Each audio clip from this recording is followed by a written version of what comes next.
ലിബിയയിൽ നിന്ന് കുടിയേറ്റക്കാരുമായി പോയ ബോട്ട് മുങ്ങിയിരിക്കുന്നുവെന്ന സുപ്രധാനമായിട്ടുള്ള റിപ്പോർട്ടാണ് ഇപ്പോൾ നമുക്ക് ലഭിക്കുന്നത്. 65 യാത്രക്കാരുമായി യൂറോപ്പിലേക്ക് കടക്കാൻ ശ്രമിച്ച ബോട്ടാണ് മുങ്ങിയിരിക്കുന്നത് എന്നാണ് മനസ്സിലാക്കാൻ സാധിക്കുന്നത്. അനധികൃത കുടിയേറ്റത്തിനായി ലിബിയയിൽ നിന്ന് ആൾക്കാർ പോകുന്നത് ഒരു പതിവായി മാറിയിരിക്കുകയാണ്. ഗെയിം എന്നാണ് ഈ പ്രക്രിയയെ അറിയപ്പെടുന്നത്. ലിബിയയിൽ നിന്ന് യൂറോപ്പിലേക്ക് കടക്കാൻ വളരെ എളുപ്പമായതുകൊണ്ട് തന്നെ ബോട്ടിൽ ആൾക്കാർ അങ്ങോട്ടേക്ക് പോകുന്നത് ഒരു പതിവ് കാഴ്ചയാണ്. അനധികൃതമാണിത്. പക്ഷേ ഇത്തവണ 65 യാത്രക്കാരുമായി പോയ ബോട്ട് മുങ്ങിയപ്പോൾ ഇതിൽ ഭൂരിഭാഗം ആൾക്കാരും പാകിസ്ഥാനികളാണ് എന്നാണ് മനസ്സിലാകുന്നത്. ഇതോടുകൂടി പാകിസ്ഥാൻ വലിയ ഞെട്ടൽ രേഖപ്പെടുത്തിയിരിക്കുകയാണ്. പാകിസ്ഥാൻ വിദേശകാര്യ മന്ത്രാലയം MOFA ലിബിയൻ നഗരം സാർബിയ വടക്ക് പടിഞ്ഞാറ് മാർസാസല്ല തുറമുഖത്ത് നിന്ന് 65 യാത്രക്കാർ പോയ ബോട്ട് മുങ്ങിയതായി ഇസ്ലാമാബാദിനെ ഇപ്പോൾ അറിയിച്ചിട്ടുണ്ട്. ട്രിപ്പോളിയിലെ പാക് എംബസിയാണ് ഔദ്യോഗികമായിട്ടുള്ള പ്രസ്താവന ഇപ്പോൾ പുറപ്പെടുവിച്ചിരിക്കുന്നത്.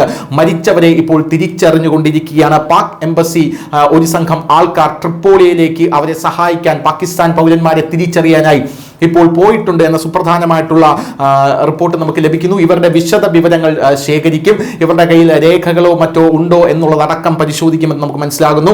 മനുഷ്യക്കടത്തുകാർക്കെതിരെ കർശന നടപടി വേണമെന്നാണ് ഇപ്പോൾ പാകിസ്ഥാൻ ഇതേ തുടർന്ന് പറഞ്ഞിരിക്കുന്നത്. വലിയ നാണക്കേടാണ് പാകിസ്ഥാന് ഉണ്ടായിരിക്കുന്നത്. ഏജന്റുമാർക്കെതിരെ നടപടി സ്വീകരിക്കാൻ പാകിസ്ഥാൻ ഒരുങ്ങുന്നു. 2025 ഫെബ്രുവരിയിൽ 35 ഫെഡറൽ ഇൻവെസ്റ്റിഗേഷൻ ഏജൻസി ഉദ്യോഗസ്ഥരെ ഇതേ തുടർന്ന് പാകിസ്ഥാൻ സസ്പെൻഡ് ചെയ്യുന്ന ഒരു സാഹചര്യവും ഉണ്ടായിട്ടുണ്ട്. ജനുവരിയിലും ബോട്ട് മറിഞ്ഞ് 86 പേർ മരിക്കുന്ന ഒരു സാഹചര്യം ഉണ്ടായിരുന്നു. പാകിസ്ഥാൻ പൗരന്മാർ ഇതിൽ 66 പേരുണ്ടായിരുന്നു എന്നായിരുന്നു അന്ന് പുറത്തു വന്ന റിപ്പോർട്ട്. ഇങ്ങനെ പാകിസ്ഥാൻ പൗരന്മാരും ബംഗ്ലാദേശി പൗരന്മാരും കൂട്ടത്തോടെ മരിക്കുന്ന ഒരു കാഴ്ചയാണ് നമുക്ക് ലിബിയയിൽ നിന്ന് കാണാനായി സാധിക്കുന്നത്. നേരത്തെ മലയാളത്തിൽ ന്യൂസ് ഇന്ത്യ മലയാളം മാത്രം റിപ്പോർട്ട് ചെയ്ത ഒരു വാർത്തയുണ്ട്. അതായത് ലിബിയൻ തീരത്ത് നിന്നും ഇതേ പ്രകാരം ഒരു കുടിയേറ്റക്കാർ പോയ ബോട്ട് മറിഞ്ഞ് ബംഗ്ലാദേശികളുടെ മൃതദേഹം അഴുകി കരയ്ക്കടിയുന്നു എന്നുള്ളതായിരുന്നു ആ വാർത്ത. 100 കണക്കിന് ആളുകളെ കൊണ്ടുപോയ ബോട്ട് കഴിഞ്ഞ വർഷവും മറിഞ്ഞിരുന്നു. എന്നാൽ ഇത്തവണ മറിഞ്ഞപ്പോൾ 23 ബംഗ്ലാദേശികളുടെ മൃതദേഹമാണ് ഇതുവരെ കിട്ടിയത്. അതിനുശേഷമുള്ള ഇൻസിഡന്റ് ആണ് ഇപ്പോൾ പാകിസ്ഥാനികളാണ് അതിൽ ഭൂരിപക്ഷം. കഴിഞ്ഞ തവണ പോയ ബോട്ടിൽ ബംഗ്ലാദേശികളായിരുന്നു ഭൂരിപക്ഷം.